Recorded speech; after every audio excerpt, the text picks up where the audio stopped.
Aujourd'hui, on va rencontrer Camille de l'association Truffes sans Toit. C'est l'association qui a bénéficié du don lors du dernier tirage au sort. On a pu leur donner 150 € qui étaient présents dans la cagnotte. Et elle va pouvoir nous présenter l'association. Donc on est une jeune asso de protection animale. On a ouvert en septembre 2018. On a monté l'asso, on était 5.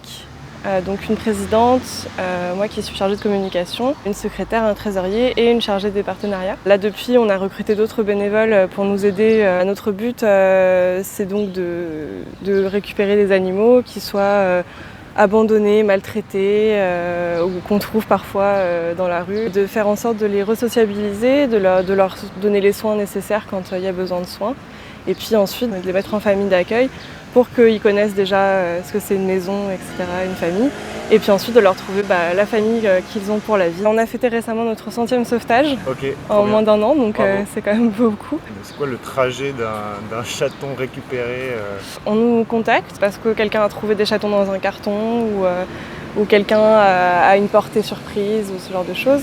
On va déjà chercher une famille d'accueil. Il est chouchouté par sa famille d'accueil, il est nourri, soigné. Il a un rendez-vous vétérinaire où il est identifié, primo-vacciné, et aussi on fait de la déparasitation, on leur met de l'antipus, du vermifuge. Une fois qu'il est prêt, qu'il a 3 mois et qu'il a eu son rendez-vous vétérinaire, il peut rencontrer ses adoptants. On va communiquer sur le chaton, recevoir des demandes, et les demandes après on envoie un formulaire aux adoptants. On va faire une prévisite au domicile de la personne, donc c'est un bénévole qui se déplace et qui voit un peu l'environnement, qui répond aux questions du potentiel adoptant. Une fois que cette prévisite est concluante, il peut aller rencontrer son animal. La deuxième visite sera pour remplir le contrat d'adoption et après il rejoint sa famille. Ok, trop bien. Vous êtes une association dans le sud de Paris. Vous avez des besoins peut-être en famille d'accueil, en adoption?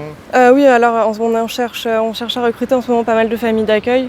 C'est surtout aussi pour éviter de charger trop les mêmes familles d'accueil tout le temps, de pouvoir faire un roulement. On recherche aussi des familles d'accueil chiens.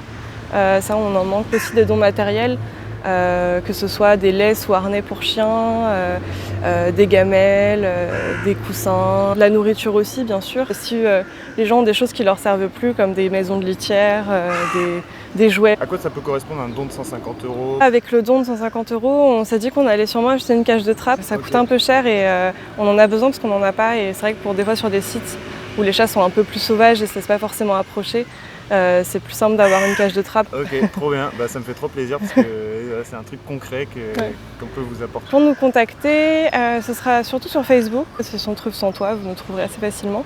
On a aussi une adresse mail, c'est truffes.santtoit@gmail.com pour les demandes d'adoption, si vous avez des sauvetages, des animaux abandonnés que vous trouvez. Et sur Instagram aussi? Sur Instagram, Truffes sans Toit, pareil. Pour être famille d'accueil, pareil, sur le mail, sur Facebook, on vous dirigera sur les démarches à faire. Est-ce que toi, il y a autre chose dont tu voulais parler? Stériliser vos animaux. Oui, c'est vrai, on en a parlé tout à l'heure, c'est vrai. C'est important, stériliser vos animaux, on sait jamais, même si son appartement, s'il s'échappe, une chatte qui n'est pas stérilisée, qui s'échappe, elle va aller faire des petits, un chat pareil. Même si c'est un mâle, vous récupérez pas les petits chez vous, mais il va aller faire des petits ailleurs. Donc voilà, exactement. On est débordés, donc s'il vous plaît, stérilisez vos animaux. Et quand vous voulez adopter un animal, dites-vous bien qu'il va être là avec vous au moins 15 ans et prévoyez vos vacances avec lui, c'est beaucoup mieux. Exactement. Et aussi, si vous voulez avoir un animal, peut-être essayez de vous diriger d'abord vers des associations. Exactement, ouais. Adopter en association, il y en a plein qui attendent, que ce soit des chatons, des adultes, même des seniors, ils attendent même leur famille. Quand ils ont 10 ans, ils peuvent encore vivre 4-5 ans avec vous et ils sont très heureux d'avoir une famille. Et les animaleries, on évite, et les particuliers également. Merci pour le don que vous nous faites. Avec plaisir, merci d'avoir donné de ton temps. Et bravo franchement, parce que gérer une petite association, c'est pas toujours évident, faire les démarches, etc. Donc bravo pour toute l'énergie que vous mettez là-dedans, c'est vraiment top. Merci beaucoup. Merci. Merci beaucoup. Donc si ça vous a plu, n'hésitez pas à me le dire en commentaire parce que c'est la première fois que je fais ça. Donc voilà, n'hésitez pas à me dire si vous avez des retours à me faire, etc. Ça me ferait super plaisir. Vous pouvez vous abonner donc sur le compte Instagram, surtout c'est là où il y a le plus de choses qui se passent. Voilà. Bisous.